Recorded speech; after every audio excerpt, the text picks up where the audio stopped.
वाराणसी में पुलिस और वकीलों का प्रकरण लगातार सुर्खियों में रहा। आज वाराणसी के पुलिस कमिश्नर आवास पर अधिवक्ताओं के संगठन, बार पदाधिकारी और पुलिस जिला प्रशासन के सीनियर अधिकारियों के बीच एक बड़ी बैठक हुई है। सीधे सीधे एक उद्देश्य था कि जो न्यायिक कार्य है वो कल से चले, क्योंकि अनिश्चितकालीन हड़ताल का ऐलान कर दिया गया था। हमारे साथ जो बैठक में मौजूद पदाधिकारी थे वो हैं नित्यानंद राय जी हैं, हम उनसे बात करेंगे। देखिए, सबसे ज़्यादा चर्चा में वाराणसी पुलिस का ये प्रकरण इस समय है, क्या कहेंगे, क्या बैठक में निर्णय लिया गया?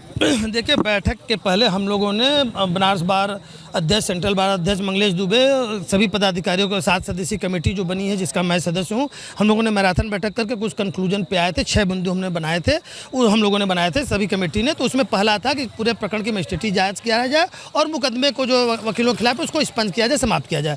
लेकिन सीपी साहब का उनका जो उस पर था इसका रास्ता खोजा जाएगा, और रास्ता खोजने के तहत उन्होंने कहा कि मजिस्ट्रेटी जाँच के दौरान सभी पक्ष अपना बात रखेंगे और धीरे धीरे मामला डायलूट होगा और इसको जो है एक हिसाब से उन्होंने ये सहमति जताई कि मामले समाप्त कर दिए जाएंगे। लेकिन आप भी विद्वान हैं, समझते हैं कोई रातों रात कोई एफआईआर समाप्त कभी हुआ नहीं है, और इतने बड़े प्रकरण में धीरे धीरे इसको डायलूट करते हुए समाप्ति की ओर हम लोग ले जाएंगे, एक रास्ता निकालेंगे। आपकी जीत हुई है इस मामले में? 100% जीत हुई। कोई अभी आगे सुनिए, अभी 2-3 बातें उन्होंने कहा कि ये जो है अधिवक्ताओं के खिलाफ अपराधिक कार्रवाई नहीं होगी, और 4 बिंदु उन्होंने शिवा प्रताप सिंह के मामले में उन्होंने कहा, वो बड़ा महत्वपूर्ण है। हम लोगों ने कहा कि शिवा प्रताप सिंह के खिलाफ क्रॉस एफआईआर हर्जन नेट के मुकदमे दर्ज कराने के लिए वो प्रयासरत हैं। तो उन्होंने कहा कि उन्होंने छूटते ही कहा कि उसको हक नहीं बनता है कि वो एफआईआर दर्ज कराए, जो अपने दरोगा को उन्होंने कहा। दूसरा उन्होंने बना उसने गलती की है और इसलिए हमने उसको सस्पेंड किया है। चौथी बात उन्होंने बहुत महत्वपूर्ण कही कि ऐसे लोगों को, मतलब जिन्होंने शिवाकांत को मारकर खून किया है, ऐसे लोगों को विभाग में रहने की कतई जरूरत नहीं है और ऐसे लोग विभाग को गंदा कर रहे हैं। और हमारी बात को उन्होंने सहमति जताई कि वही टर्निंग पॉइंट था। यदि शिवा के साथ रथ यात्रा चौराहे पे उतनी बुरी तरह से मारपीट नहीं होती तो शायद कचहरी की भी घटना नहीं होती। तो उन्होंने भी इस बात पर सहमति जताई कि घटना के मूल कारण में शिवा सिंह एडवोकेट को ब्रूटल तरीके से रथ यात्रा चौराहे पे कहीं ना कहीं मारना रहा है, जिसकी वीडियो फुटेज खून जो वकील साहब हैं हाथ तोड़ दिया गया था, जो वायरल हुई। तो वकील क्रॉस में आक्रोशित हुए और एक खराब घटना अंजाम। एक अंतिम सवाल यही है, और ये सबसे महत्वपूर्ण सवाल है, 10 अधिवक्ताओं पर जो नामजद मुकदमा है उससे वो नाराज हैं कि गंभीर धाराओं में मुकदमा दर्ज किया जा चुका है, और ज़्यादातर जो अधिवक्ता इस बात को लेकर अपना विरोध जता रहे थे। आपको जो बैठक में हुआ है, क्या उनको राहत मिली है या नहीं? राहत ये है कि उनके खिलाफ कुछ कार्रवाई नहीं होगी। वो मतलब सपने में भी ना सोचे कि रात को उनके यहाँ पुलिस जाएगी या कोई छापा पड़ेगा या उनको कहीं आना है जाना है उनके ऊपर। वो बस चूँकि नाम आ गया, लेकिन जो सबसे बड़ी बात है वो सैद्धांतिक सहमति इस बात पे बनी है कि सारे मुकदमे धीरे धीरे समाप्त हो जाएंगे। मतलब ये नहीं है कि हम रातों रात उसको ख़त्म कर देंगे, लेकिन हम प्रयास करेंगे कि ये चीज़ें डायलूट होते होते ख़त्म हो जाए। इतना बड़ा वाक़या है, आप देखिए, समय सब घावों को भर देता है। मेरी बात ये समझ लीजिए कि समय सब घावों को भरता है। इतना बड़ा वाक़या हो गया, पूरा यूपी तक, हमको लगता है मुख्यमंत्री तक, प्रधानमंत्री तक ये बातें पहुंची हैं, सब वीडियो गए हैं, वायरल हुए हैं। तो एक बैग आप सोचेंगे कि रातों रात चीज़ें समाप्त हो जाएंगी, वो नहीं है, धीरे धीरे समाप्त हो जाएंगी। और इस पर हम लोग भी चूँकि कचहरी में जानते हैं, इतनी बड़ी एफआईआर देन एंड देयर जो है, जिसके वीडियो फुटेज हैं, सीसी कैमरे हैं, रातों रात नहीं समाप्त हो सकते। मजिस्ट्रेट जाँच होगा इस प्रकरण का।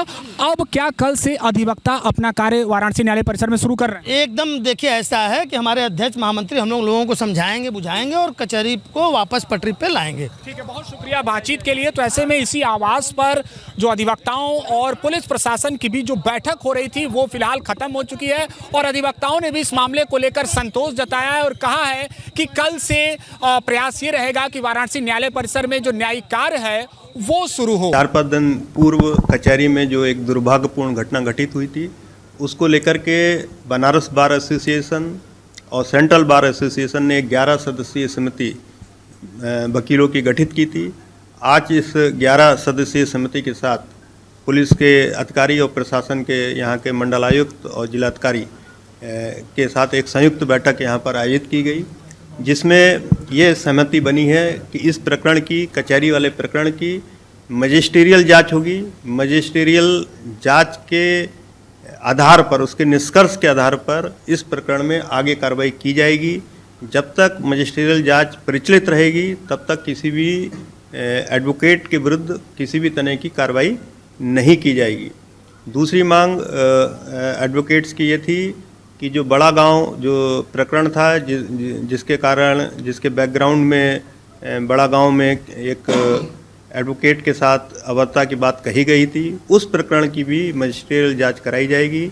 यदि उसमें कोई पुलिसकर्मी दोषी पाया जाएगा तो उस पर भी कार्रवाई की जाएगी। इससे पूर्व एक घटना रथ यात्रा के पास नो एंट्री को लेकर के हुई थी। उसमें एडवोकेट्स को यह आशंका थी कि जो वकील साहब उसमें थे उनके विरुद्ध पुलिस कोई फर्जी मुकदमे लगा सकती है, उनका उत्पीड़न कर सकती है। तो उनको पूरी तरह से आश्वस्त किया गया है कि उनके विरुद्ध कोई उत्पीड़न की कार्रवाई पुलिस के द्वारा नहीं की जाएगी।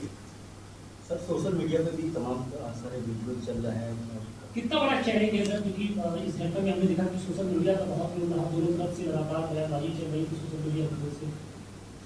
देखिए, इस पे भी मीटिंग के दौरान गहराई से वार्ता हुई और इस पर दोनों पक्षों ने ये सहमति जताई है कि जो भी उत्तेजक बातें सोशल मीडिया पर, चाहे वो हमारे पुलिस विभाग के कर्मचारी हों या कोई इसमें एडवोकेट्स हों, कोई अभद्र टिप्पणी किसी ने की है सोशल मीडिया पर या कोई उत्तेजक बात लिखी है तो उसको वो तत्काल इसको डिलीट करेंगे और आगे इस तरह की कोई भी बात सोशल मीडिया पर नहीं लिखेंगे। सर, आगे इस तरीके की कोई घटना ना हो वकीलों और पुलिस के बीच में, इसको लेकर क्या कोई कोऑर्डिनेशन टीम बनाई जा रही है ताकि कोऑर्डिनेशन बना रहे आगे? हाँ, इस पर भी वार्ता हुई है। इसके लिए एक मंथली बैठक हम लोग एडवोकेट्स के साथ करेंगे और जिसमें पुलिस प्रशासन और हमारे ये एडवोकेट सब रहेंगे। उनकी जो भी समस्याएं होंगी उसको हम लोग उस मीटिंग के माध्यम से निस्तारित करने का प्रयास करेंगे। नहीं, मजिस्ट्रियल जांच में मजिस्ट्रेट के द्वारा जांच की जाती है।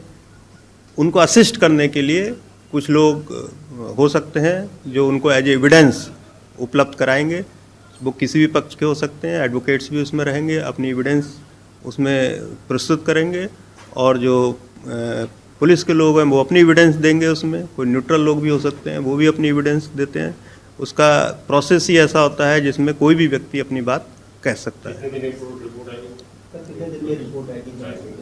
देखिए, इसमें अभी ये आदेश आज जारी हो जाएगा जिलाधिकारी महोदय के द्वारा, जिसमें सभी बातें क्लियर रूप से लिखी जाएंगी। सर, जिन लोगों के खिलाफ मुकदमा दर्ज किया गया था, क्या उनके खिलाफ मुकदमा वापसी होगी या फिर आप लोग जांच करेंगे, जांच की कार्रवाई? क्योंकि 10 लोगों के साथ साथ कुछ और भी लोगों के नाम सामने आए थे, तो 35 लोग और थे। देखिए, अभी कोई मुकदमा वापसी या धारा कम करने की बात नहीं हुई है।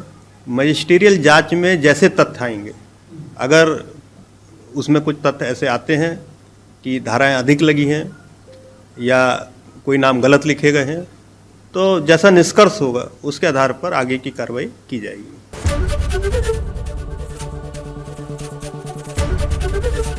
एबीपी गंगा, खबर आपकी, जुबान आपकी।